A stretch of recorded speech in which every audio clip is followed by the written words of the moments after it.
اللہ سبحانہ و تعالیٰ کے نام پاک سے آغاز جو بڑا مہربان نہایت رحم فرمانے والا ہے، اور کروڑوں درود و سلام ہمارے اور آپ کے آقا حضرت احمد مجتبیٰ محمد مصطفیٰ صلی اللہ علیہ وآلہ وسلم پر کہ آپ کی خدمت اقدس میں ہدایہ درود پیش کرنا اہل ایمان کے لیے دنیا اور آخرت میں کامیابی، بھلائی، فلاح، نجات اور بلندی درجات کا ذریعہ ہے۔ اللہم صلی علی سیدنا و مولانا محمد وعلی آل سیدنا و مولانا محمد مبارک وسلم وصلی علیہ۔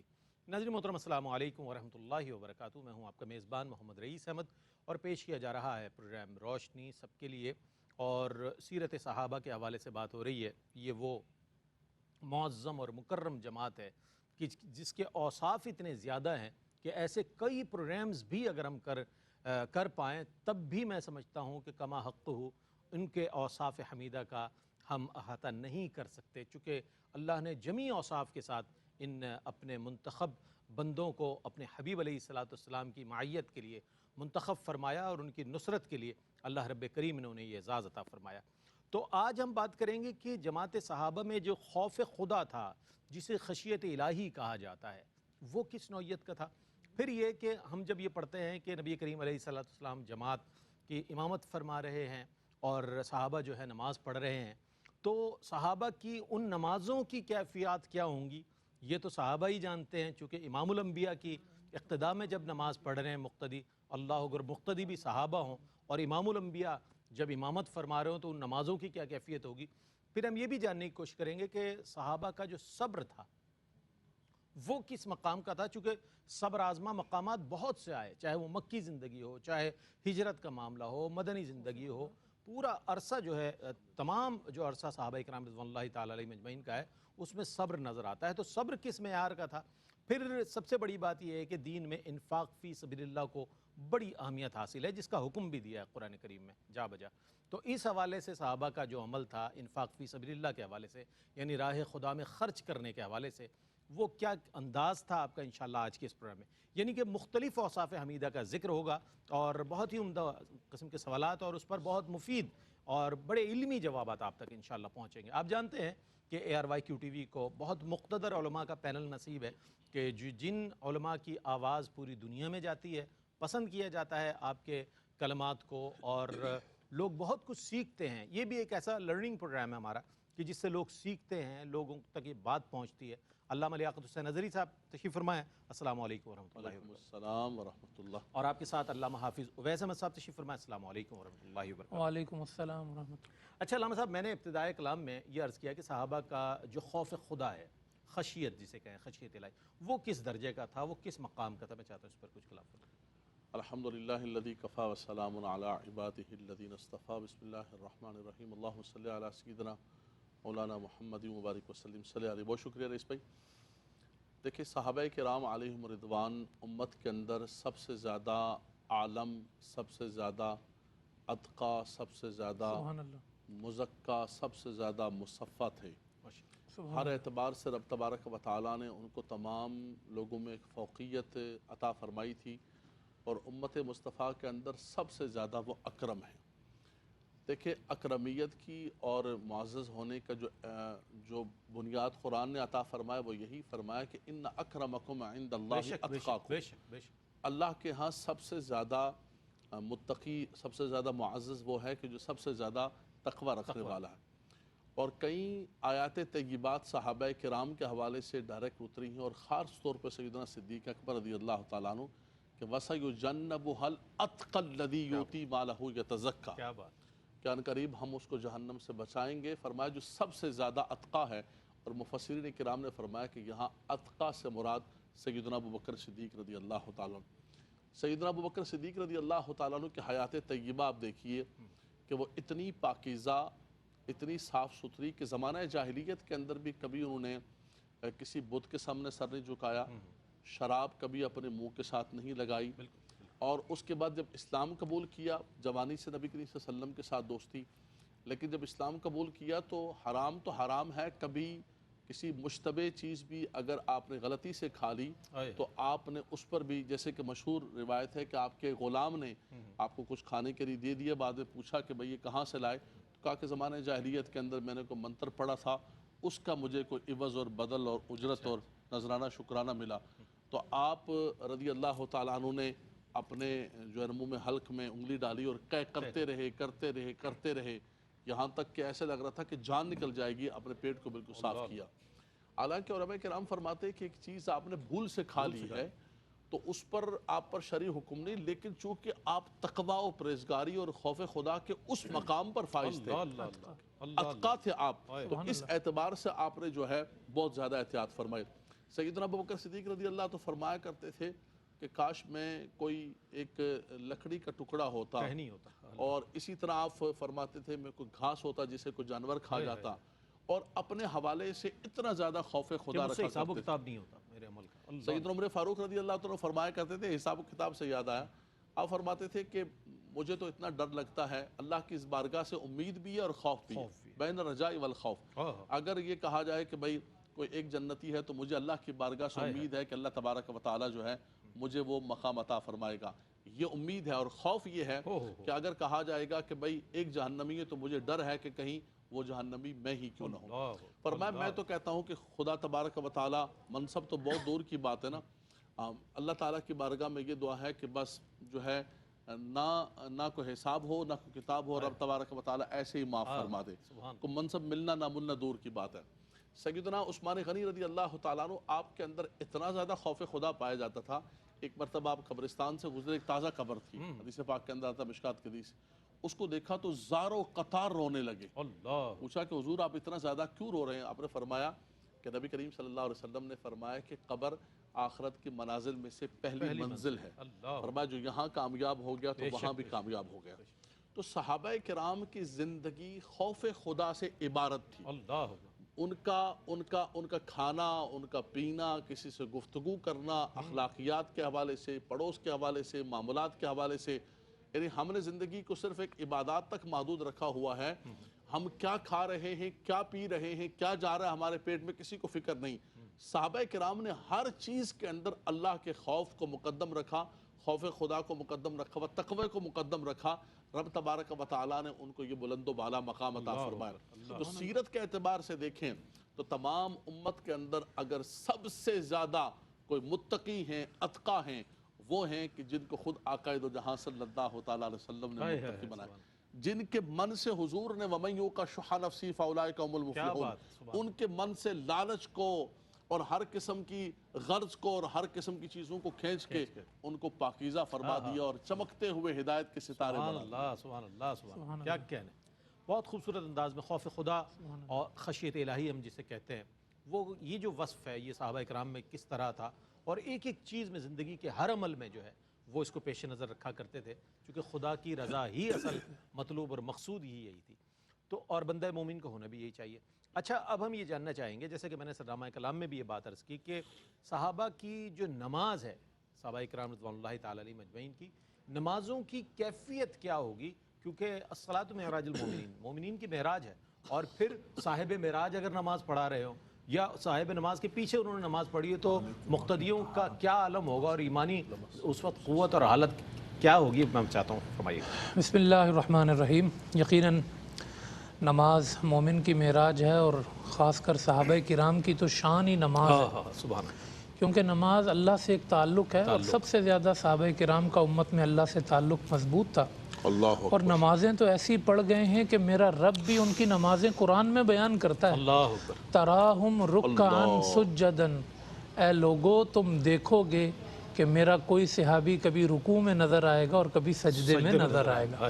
یعنی یہ انداز اور پیٹرن یہ بتاتا ہے کہ اکثر نماز پڑھتے تھے، کبھی رکوع میں دیکھو گے کبھی سجدے میں دیکھو گے، اور نماز کے لیے انہوں نے دنیا کے تمام کاموں کو اتنا غیر ترجیح والا اور اتنا پیچھے کر دیا تھا کہ قرآن ان کی تعریف کرتے ہوئے کہتا ہے رجال لا تلہیہم تجارت ولا بیع عن ذکر اللہ و اقام الصلاۃ، یہ ایسے مردان خدا ہیں کہ انہیں کاروبار، کوئی خرید و فروخت، کوئی تجارت، دنیا کا وہ معاملہ جو انسان کو غافل کر دیتا ہے، یہ ایسے لوگ ہیں کہ یہ تمام چیزیں انہیں نہ اللہ کے ذکر سے غافل کرتی ہیں، نہ نماز قائم کرنے سے غافل کرتی ہیں، نہ زکوٰۃ دینے سے غافل کرتی ہیں، کیونکہ یہ خوف رکھتے ہیں ایسے دن کا کہ جس میں نگاہیں پلٹ جائیں گی اور دل پلٹ جائیں گے۔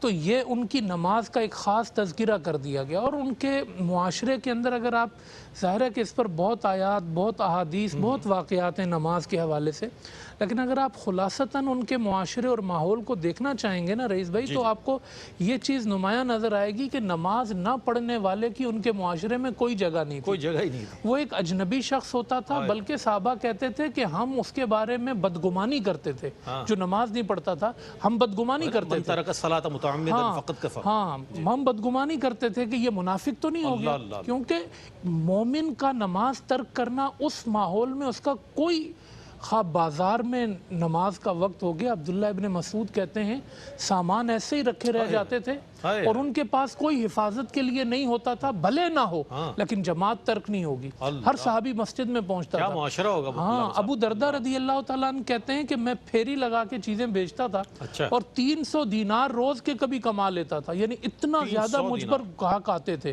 لیکن اس کے باوجود کہتے ہیں مجھے یہ آیت یاد رہتی تھی کہ رجال اللہ تلہیہم تجارہ، ان دیناروں نے نماز کو کبھی غافل، نماز سے غافل نہیں کرنا، ہر نماز جماعت کے ساتھ۔ اور آپ دیکھیں نا حضرت عمر فاروق رضی اللہ تعالیٰ عنہ گھاؤ لگ گئے، زخمی ہو گئے، اور اس حالت میں وہ غشی میں اندر چلے گئے اور ہوش میں واپس نہیں آ رہے، تو کسی نے کیا کہا، امیر المومنین اگر ہوش میں آئیں گے تو نماز کے لفظ سے آئیں گے۔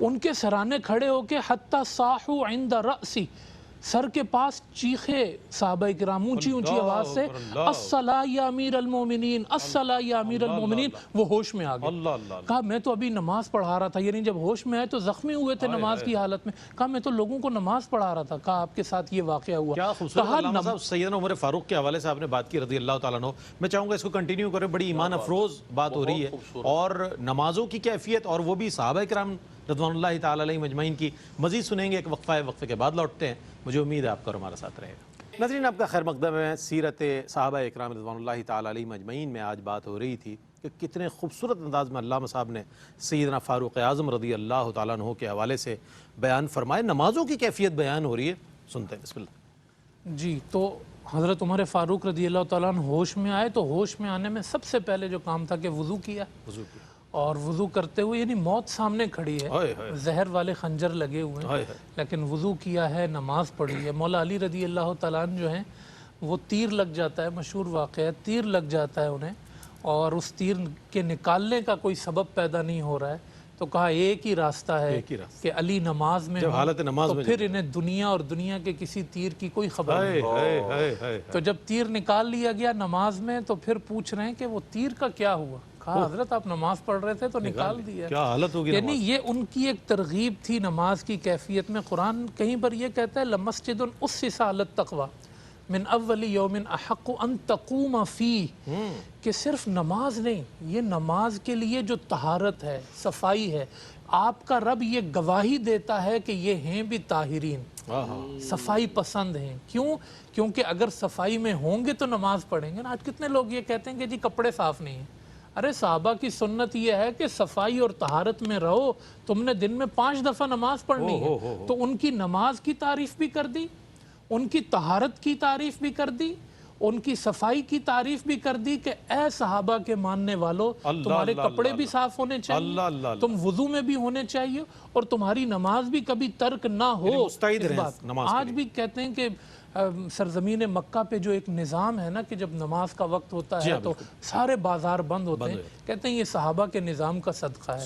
اس جگہ پہ یہ صحابہ کا معمول ہے کہ جب نماز ہے تو صرف نماز ہے، پھر دنیا کا کوئی کام نہیں۔ نظام صلاۃ جس کو کہتے ہیں۔ بہت عمدہ کیفیات بیان فرمائی آپ نے نماز کی، اور نماز کی حالت میں جو صحابہ اکرام رضوان اللہ تعالیٰ علیہم اجمعین کا استغراق تھا، جو کیفیت تھی، اللہ اکبر، اس کو بیان فرمایا۔ اچھا، اسلام کو ہمیشہ جو ہے اس بات کے حوالے سے ضرورت رہی ہے، آج بھی ہے، دین کے کاموں میں انفاق فی سبیل اللہ کے حوالے سے۔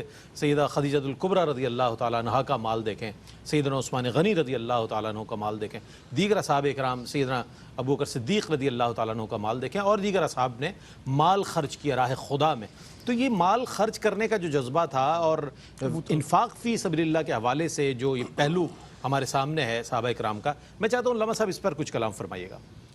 دیکھیے صحابہ کرام جہاں ہر صفت کے اندر آپ کو سب سے زیادہ امت میں مقدم نظر آتے ہیں، وہاں انفاق فی سبیل اللہ کے اندر آپ دیکھیں وہاں بھی آپ کو سب سے زیادہ مقدم اور سب سے زیادہ اونچے نظر سبحان اللہ سبحان اللہ. سخاوت میں وہ کریم آقا صلی اللہ علیہ وسلم اجود الناس و احسن الناس، اور حضور کے صحابہ بھی امت میں سب سے زیادہ سخی. اللہ اللہ. سبحان اللہ. سیدنا عثمان غنی رضی اللہ تعالیٰ عنہ کا مال تو اللہ تبارک و تعالیٰ نے ایسا قبول کیا. سبحان اللہ. بیر عثمان کو دیکھیں، جیش اسرا کو دیکھیں، اونٹوں کی قطاریں لگی ہوئی ہیں مالوں سے بھرا ہوا.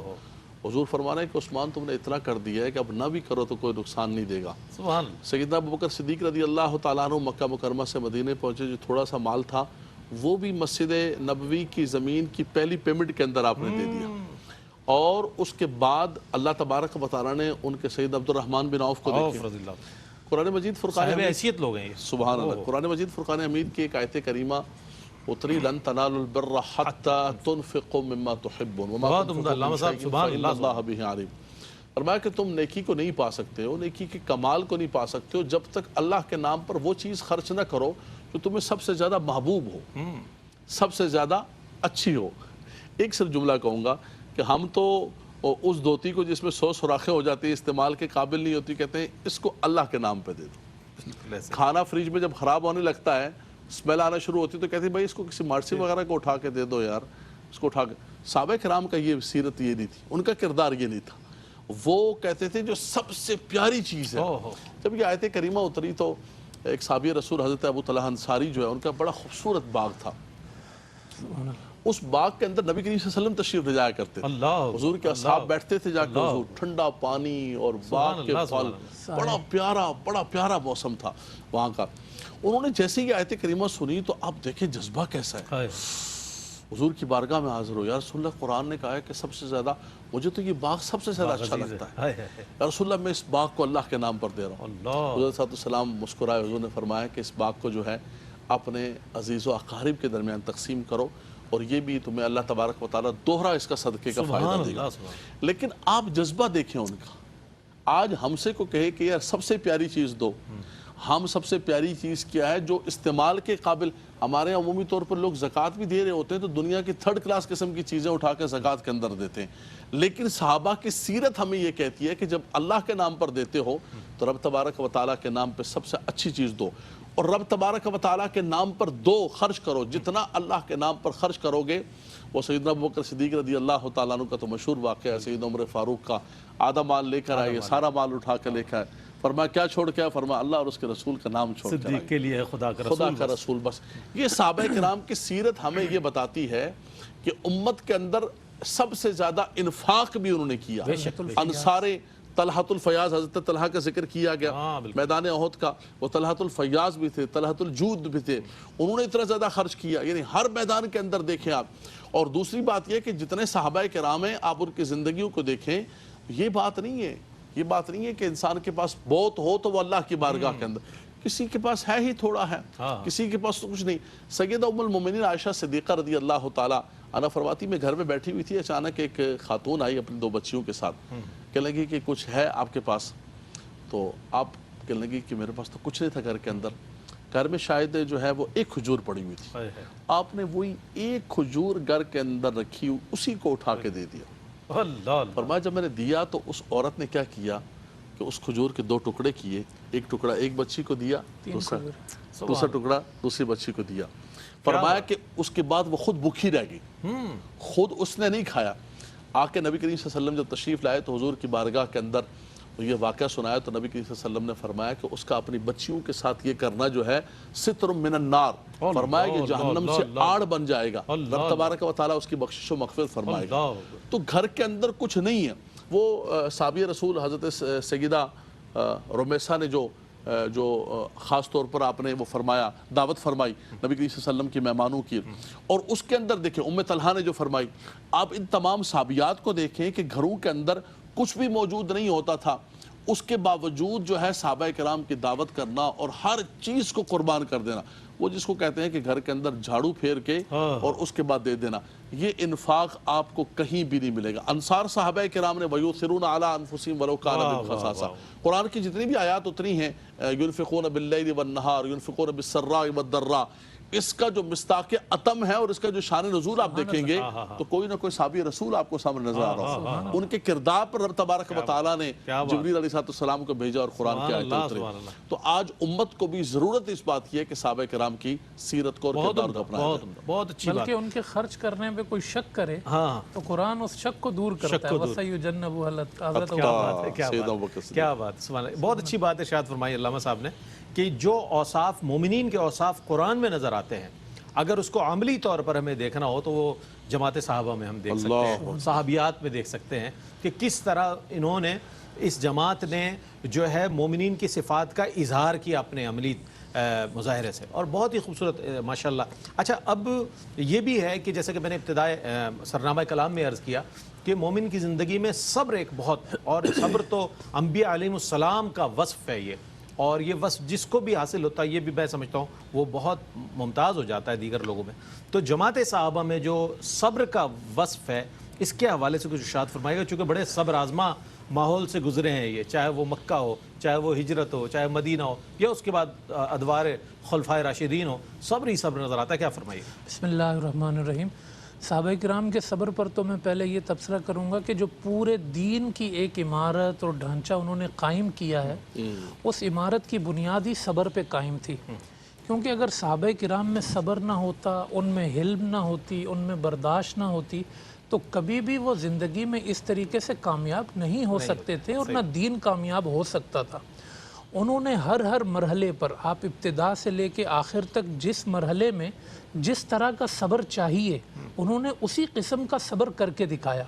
قرآن ان کو خود تلقین کرتا تھا کہ استعینوا بالصبر والصلاۃ، کہ تم صبر اور صلاۃ کے ذریعے میری بارگاہ میں رہو اور مدد حاصل کرتے رہو۔ اور تاریخ گواہ اس بات کی کہ انہوں نے نہ کبھی نماز کو ترک کیا اور نہ کبھی انہوں نے اپنے ہاتھ سے صبر کو جانے دیا۔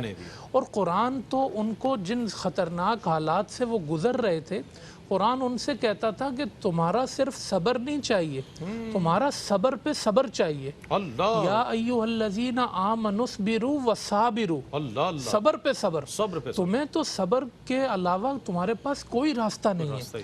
تو انہوں نے جو راستہ چنا تھا وہ صبر کا راستہ تھا۔ پہلے ہی دن جب اسلام کی دعوت دی گئی اور اس کے رد عمل میں جو سختیاں اور جو مشکلات ان پر آنا شروع ہوئی ہیں، حضرت بلال حبشی رضی اللہ تعالیٰ عنہ جو زبان سے احد کی صدائیں آ رہی ہیں، حضرت عمار ہیں، حضرت یاسر ہیں، حضرت سمیہ ہیں، حضرت صہیب ہیں رضی اللہ تعالیٰ عنہم اجمعین، کے جنہوں نے اپنے خون کے قطرے اپنے صبر کے ساتھ، اگر وہ صبر نہ ہوتا تو کہاں زبان پہ احد آتا تھا۔ تو یہ وہ سارا صبر تھا۔ ابتدائی مرحلے میں آپ دیکھیں کہ اس قسم کا صبر چاہیے تھا کہ تمہیں مارا جائے گا، تمہیں پیٹا جائے گا، تمہیں نقصان پہنچایا جائے گا، انہوں نے کہا ٹھیک ہے، جانیں دے دیں گے مگر رب کا دین نہیں چھوڑیں گے، صبر کر کے دکھائیں گے۔ تو کر کے دکھایا۔ پھر ہجرت کرنی تھی تو ہجرت کے موقع پہ رشتہ دار چھوڑنے تھے، ماں باپ چھوڑنے تھے، مال چھوڑنا تھا، کہا صبر کریں گے، ہر چیز پہ صبر کر لیں گے۔ یا رسول اللہ آپ کی میت ملنی چاہیے، رب کی رضا ملنی چاہیے۔ پھر مدینے میں پہنچے ہیں، وہاں اللہ نے حالات ان کے بہتر کر دیے ہیں۔ تو انسان کے جب حالات بہتر ہو جاتے ہیں نا، پھر بھی اس کو ایک صبر کی ضرورت ہوتی ہے کہ نفس سرکشی کی طرف لے کر جاتا ہے۔ انہوں نے وہاں پہ مواخات کا سلسلہ رکھا، انہوں نے ہر مرحلے پر جو ہے وہ اپنے آپ کو پیش کیا۔ اچھا، پھر اس میں آپ ان کے اجتماعی ماحول میں دیکھیں کہ اگر کسی کو کبھی غصہ آ جاتا، کوئی ایک شخص کچھ کہہ دیتا، تو صحابہ کا معمول تھا کہ وہ جواب میں اگر آنسو بھی بہہ جاتے تھے نا، لیکن جاتے بارگاہ رسالت میں تھے۔ عموماً صحابہ جواب نہیں دیتے تھے، یا رسول اللہ میرے ساتھ فلاں نے یہ کر دیا، میں نے سلام کیا تھا، میرے سلام کا جواب نہیں ملا مجھے، کوئی بھی شکوہ نہ بارگاہ رسالت میں کر دیتے تھے۔ یعنی اس سے یہ سمجھ میں آتا ہے کہ وہ اٹھ کے جیسے ایک ہوتا ہے نا کہ پتھر کا جواب ریئیکٹ نہیں کرتے تھے، نہیں کرتے تھے، برداشت ان کے اندر بہت زیادہ تھی۔ پھر بارگاہ رسالت سے اس پہ تصفیہ ہو جاتا تھا۔ سبحان اللہ۔ علامہ صاحب اگر آپ اجازت دیں تو یہ بہت اہم دیکھیں، صحابہ کا جذبہ دیکھیں اور ان کا صبر دیکھیں کہ کوئی اگر زیادتی ہو بھی رہی ہے تو اس پر انہوں نے صبر کیا اور حضور کی بارگاہ میں پہنچ گئے۔ یا آج بھی ہمیں بھی دیکھنا چاہیے اپنے معمولات زندگی میں؟ اس پر مزید کلام کریں گے انشاءاللہ علامہ صاحب. ایک وقفہ ہے، وقفے کے بعد لوٹتے ہیں. مجھے امید ہے آپ کا اور ہمارا ساتھ رہے گا. آپ کا خیر مقدم ہے اور بہت ہی عمدہ انداز میں علامہ حافظ اویس احمد صاحب اپنا جواب ارشاد فرما رہے تھے. وقفہ حائل ہو گیا، میں چاہتا ہوں جواب کو مکمل فرمائیں. سر اس طرح کے دیکھیں واقعات ملتے ہیں. حضرت سلمان فارسی، ابو ذر غفاری رضی اللہ تعالیٰ، کبھی کسی نے کچھ کہہ دیا تو جواب دیے بغیر خاموشی سے چلے جاتے تھے. امام حسن و حسین رضی اللہ عنہما کے بھی اس طرح کے واقعات ملتے ہیں. کسی نے کچھ کہہ دیا، خاموش ہو گئے تو کہا گیا کہ آپ نے جواب کیوں نہیں دیا؟ بولا انہوں نے جو مجھے کہا ہے اگر تو وہ میں نہیں ہوں، خدا کی بارگاہ میں اس سے بہتر ہوں، تو مجھے تو خدا نے جنت ہی دینی ہے، تو مجھے ان سے جواب دے کہ کیا ملے گا؟ میرا کام ہو رہا ہے. واہ واہ واہ. اور اگر جو انہوں نے کہا ہے مجھے غلط وہ میری ذات میں پایا جاتا ہے تو بھئی پھر ٹھیک کہہ رہے ہیں، پھر مجھے اپنی اصلاح کرنی چاہیے. بہت عمدہ. آپ انداز دیکھیں کہ وہ جھگڑے پیدا نہیں کرتے تھے، وہ برداشت کرتے تھے، معاملات کو جلدی نمٹا دیا کرتے تھے اور رحماء بینہم کی تصویر بن جایا کرتے تھے. یعنی اکثر سلام کرنا، اکثر مسکرا کے ملنا، یہ حضور کی سنت تھی، یہی صحابہ میں آئی تھی. تو ان کی ساری زندگی جو ہے نا وہ عملی ایک صبر کا مظاہرہ تھا. اور یقیناً اگر اس کو اپنا لیا جائے تو جنت میں بھی جب بندہ پہنچے گا نا تو رب کہے گا سلام علیکم بما صبرتم، جو تم نے صبر کیا ہے نا تمہیں سلام ہو. صبر پہ تو رب بھی سلام کرتا ہے بندے کو، یہ ایسی چیز ہے. تو صحابہ کرام کی ساری کامیابیوں کا انحصار اس صبر پہ تھا کہ انہوں نے نفس کو کنٹرول کر کے اپنے نفس کو شرافت، سادگی، حلم اور برداشت کا مرقع بنا کے پیش کیا تھا. اور معاشرے میں جو پوزیٹیویٹی ہے اور اس بات کا پہلو ہے، مثبت پہلو ہے، وہ ہمیشہ اجاگر کیا. سبحان اللہ سبحان اللہ. آپ کی بات سے یہ بات کشید کر کے ہم بتا سکتے ہیں کہ صحابہ کرام رضوان اللہ تعالی علیہ مجمعین صبر کیا کرتے تھے اور اس پر اجر اللہ سے طلب کیا کرتے تھے، چونکہ وہ جانتے تھے کہ ان اللہ مع الصابرین، بے شک اللہ صبر کرنے والوں کے ساتھ ہے. تو جماعت صحابہ میں تمام ہی جو صحابہ تھے وہ اس بات کے لیے ہر عمل سے کوشاں رہتے تھے کہ اللہ کی رضا ہمیں حاصل ہو جائے. تو صبر بھی ظاہر اسی کا ایک مظہر تھا. اچھا حضرت فرمائیے گا کہ جہاں ان تمام اوصاف جمیلہ سے متصف یہ جماعت ہے، وہیں اس جماعت کا یہ بہت بڑا احسان ہے امت کے لیے کہ جہاں معلم کائنات سے آپ صلی اللہ علیہ وآلہ وسلم سے جو علم سیکھا وہ امت تک پہنچایا. یہ جو شوق علم ہے اور یہ جو ان کا جذبہ ہے، میں چاہتا ہوں اس پر کچھ کلام فرمائیے گا. دیکھیے بالکل، وَيُعَلِّمُهُمُ الْكِتَابَ وَالْحِكْمَةَ وَيُزَكِّيهِمْ، آقائے دو جہاں صلی اللہ علیہ وسلم نے انہیں پاکیزہ فرمایا، حضور نے ان کی تربیت فرمائی، ان کے مزکی اور ان کے مربی اور ان کے معلم خود آقائے دو جہاں صلی اللہ تعالیٰ علیہ وسلم تھے. جب حضور سے تعلیم حاصل کی اور پھر علم کا اتنا شوق تھا، آپ دیکھیں صحابہ کرام کو، جیسے کہ ہم نے سیدنا عبداللہ بن مسعود کا ذکر فرمایا، حضرت معاذ بن جبل کا ذکر فرمایا، ابی بن کعب کا ذکر فرمایا، حضرت سیدنا عبداللہ بن عباس رضی اللہ تعالیٰ عنہ، حضرت مصعب بن عمیر رضی اللہ تعالیٰ عنہ، جو مفسر سید المفسرین، اور 9 سال کی آپ کی عمر مبارک ہے. اس وقت سے حضور کے ساتھ رکھ کر علم اور خاص طور پہ قرآن کا اتنا علم حاصل کیا آپ نے کہ آپ کو تمام امت کے اندر جو ہے وہ سید المفسرین کا درجہ دیا گیا. مولا کائنات جن کے لیے حضور نے فرمایا کہ انا مدینۃ العلم وعلی بابھا، فرماتے ہیں کہ مجھے تو فیصلے کے لیے بھیجا تو مجھے فیصلے کرنے نہیں آتے. فضرب صدری، حضور علیہ السلام نے ہاتھ مبارک لگایا، ان کو عطا فرمایا، عبداللہ بن مسعود کو، عبداللہ بن عباس کو، مولا کائنات. پھر اس کے بعد اصحاب صفہ، وہ جماعت جو وقف تھی علم کے لیے، جن کا شب و روز کوئی کام ہی نہیں تھا، ان کا کام صرف آقا دو جہاں صلی اللہ علیہ وسلم سے حدیثوں کو لینا ہے، علم کو لینا ہے، قرآن کو لینا ہے. بلکہ بعض صحابہ کرام تو ایسے کرتے تھے کہ چونکہ جب مدینہ منورہ شریف میں پہنچے تو سارا کچھ چھوڑ کے چلے گئے تھے، وہاں پر مشکلات تھی، مواخات قائم کی گئی. تو بعض صحابہ کرام نے، اس میں سیدنا عمر فاروق رضی اللہ تعالیٰ عنہ، کہ آپس میں طے کیا کہ ایک دن میں کمانے جایا کروں گا، آپ حضور کے علم کی مجلس میں بیٹھیں، دوسرے دن میری باری ہوگی، آپ کمانے جانا. دونوں کے گھروں کا نظام بھی چلے گا اور علم کہیں چھوٹ نہ جائے. حضور علیہ السلام کے ارشادات و فرامین کی یہ مجلس، سیدنا ابو ہریرہ رضی اللہ تعالیٰ سرخیل تھے اس مجلس کے، سب سے زیادہ حدیث طیبہ. سیدہ ام المومنین عائشہ صدیقہ رضی اللہ تعالیٰ عنہ، ان کے بعد دوسرا مقام ان کا آتا ہے. اس امت کی وہ معلمہ ہیں، فقیہ ہیں. بلکہ کئی صحابہ کرام جب معاملات مشکل ترین ہو جاتے تو وہ ان کی بارگاہ کے اندر آتے کہ آپ بتائیے اس میں حضور علیہ السلام.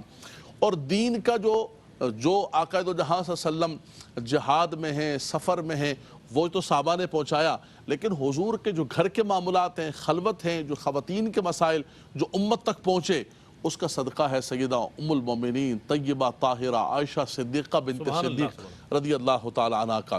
تو یہ صحابہ کرام علم کا اتنا ذوق رکھتے تھے، اتنا شوق رکھتے تھے، ہمہ وقت نبی کریم صلی اللہ تعالی علیہ وسلم سے سیکھتے رہتے، اور بعض صحابہ کرام تو بیٹھے ہوتے تھے، حضور کے لبھائے مبارک سے کوئی کلمہ نکلتا اس کو لکھ لیا کرتے تھے۔ پھر کسی نے کہا کہ بھئی یہ کیا کر رہے ہو، حضور کبھی جلال میں ہوتے ہیں کبھی جمال میں ہوتے ہیں۔ دوسرے دن دیکھا کہ لکھنا بند ہے، حضور نے فرمایا کہاں گے لکھنے والے؟ کہ یا رسول اللہ کسی سمجھدار نے کہا ہے کہ بھئی یہ کیا کر رہے ہو؟ تو آقا دو جہاں صلی اللہ علیہ وسلم نے اپنی زبان کی طرف اشارہ فرمایا کہ اس ذات کی قسم جس کے قبضہ قدرت میں میری جان ہے، اس زبان سے حق کے سوا کچھ بھی نہیں نکلتا۔ کیا جلال، کیا جمال کی کیفیت! فرمایا لکھا کرو، قید العلم بالکتابت، اسی لیے بعض لوگوں نے فرمایا کہ علم کو محفوظ کرو، قید کرو۔ اس وقت حافظے کا دور تھا، حافظے پر اعتبار کیا جاتا تھا، لیکن لکھا گیا۔ اللہ اکبر!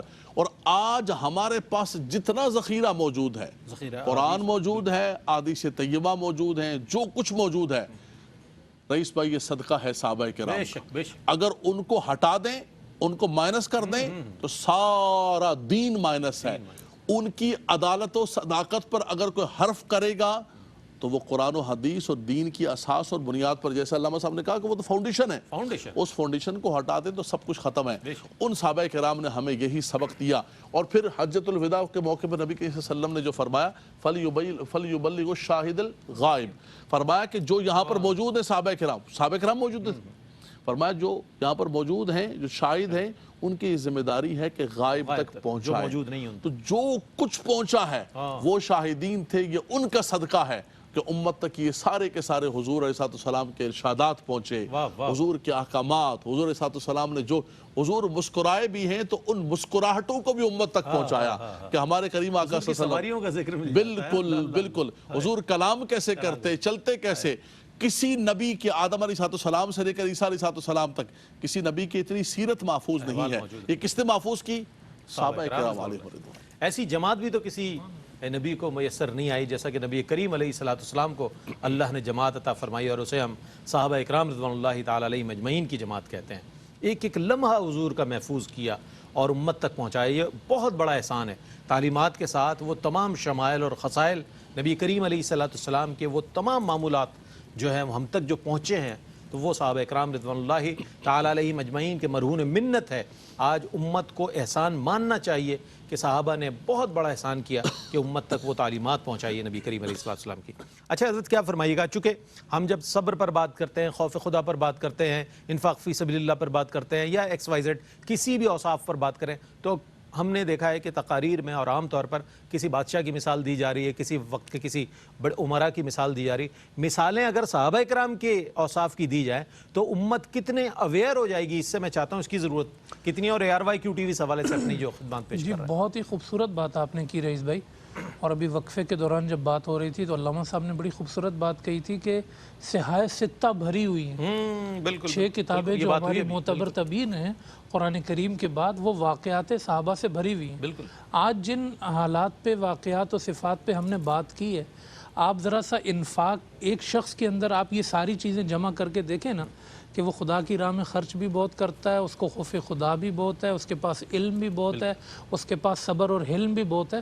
آپ یہ دیکھیں گے کہ کس طرح کا کردار پھر ہمارے سامنے آتا ہے۔ آپ شخصیت وہ اندازہ کر سکتے ہیں، ہاں وہ کیسی شخصیت ابھر کے سامنے آئے گی۔ اچھا اس کا خلاصہ کیا نکلے گا؟ حقوق اللہ اور حقوق العباد کے جامع۔ حقوق اللہ میں دیکھیں تو مجھے یاد آتا ہے کہ حضرت عبداللہ ابن عباس رضی اللہ تعالیٰ اور دیگر صحابہ کرام، عبداللہ ابن عمر کہتے ہیں کہ میں ایک رات جو ہے نماز پڑھنے لگا ہوں تو عبداللہ ابن زبیر رکوع میں تھے، میں نے نماز شروع کی، کہتے ہیں میں نے سورہ بقرہ بھی پڑھی اور آل عمران بھی پڑھی نفل میں، سورہ بقرہ بھی، اور 5 پارے پڑھ گیا میں نماز میں، اور جب میری نماز ختم ہوئی تو عبداللہ بن زبیر ابھی تک رکوع میں تھے۔ 5 پارے ایک بندے نے پڑھ لیے۔ ہم تو عبداللہ بن زبیر کو کیا پہنچیں گے، ہم تو عبداللہ ابن عمر کے 5 پارے پڑھنے پہ حیران۔ 1-2 رکعت کی نماز میں 5 پارے پڑھتے تھے۔ یہ تعلق باللہ انہوں نے کبھی کمزور نہیں ہونے دیا۔ آج اس کی ضرورت ہے کہ خدا کا تعلق کتنا کمزور ہمارے معاشرے میں ہمارا کیا جا رہا ہے اور ہم کس مقام پہ کھڑے۔ اور اگر کوئی آپ کو کچھ کہہ دے اور آپ جھولی جھاڑ کے چلے جائیں کہ کسی کے کہنے سے مجھے کیا اثر پڑتا ہے، اگر میں خود ٹھیک ہوں تو جنت میں جاؤں گا، اور اگر ٹھیک نہیں ہوں تو اگلا ٹھیک کہہ رہا ہے، مجھے اپنے آپ کو ٹھیک کرنا چاہیے. تو صبر و حلم حقوق العباد کی طرف اشارہ کرتا ہے. اور پھر اس کے ساتھ علم. آج ہمارے ہاں جو ہے وہ کس طرح وقت پاس کر کے ہم سائڈ پہ کر دیتے ہیں چیزوں کو. صحابہ کرام نے ایک حضرت عمر فاروق کہتے ہیں 12 سال میں نے سورہ بقرہ سیکھی ہے.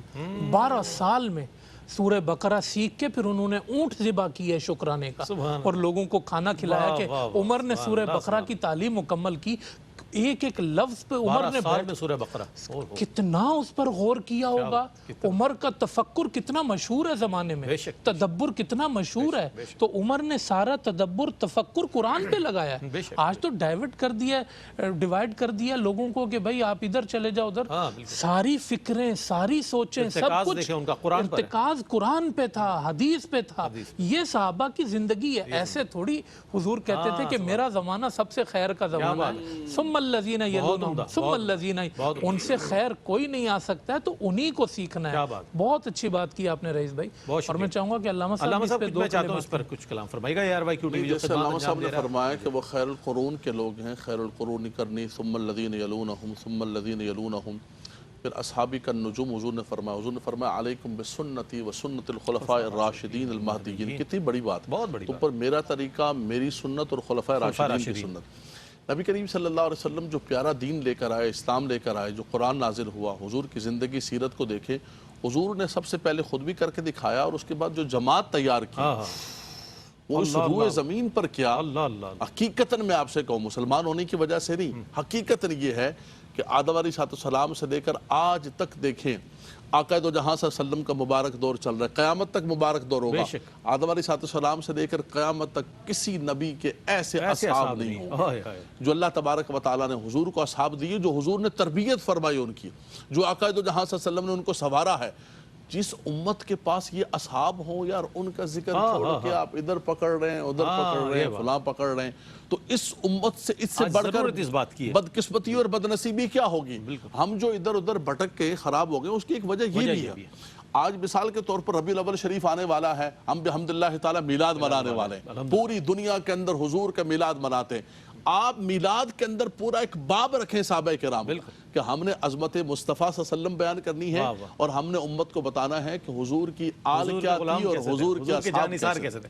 بہت عمدہ. اور اگر آل بھی ہے تو وہ بھی اصحاب بھی تو ہے ساتھ. الحمدللہ تبارک و تعالی. بہت شکریہ ادا کروں گا علامہ صاحب تشریف لائے. علامہ صاحب کی تشریف آوری کا بہت شکریہ. لاکھوں کروڑوں درود و سلام آپ کے اور ہمارے آقا حضرت احمد مجتبیٰ محمد مصطفیٰ صلی اللہ علیہ وآلہ وسلم پر، آپ کے اصحاب اکرام رضوان اللہ تعالیٰ علیہ مجمعین پر، آپ کے اہل بیت اطہار رضوان اللہ تعالیٰ علیہ مجمعین پر. اتنے اوصاف ہیں، اتنے اوصاف ہیں. میں یہ سمجھتا ہوں ہماری زندگی تمام ہو سکتی ہے، لیکن ہم جماعت صحابہ کے اور اہل بیت کے اوصاف بیان کرتے کرتے جا سکتے ہیں اس دنیا سے، لیکن اس کا حق ادا نہیں کر سکتے. لاکھوں درود و سلام ہو. اس کے ساتھ ہی اپنے میزبان محمد رئیس احمد کو اجازت دیجیے. اللہ حافظ.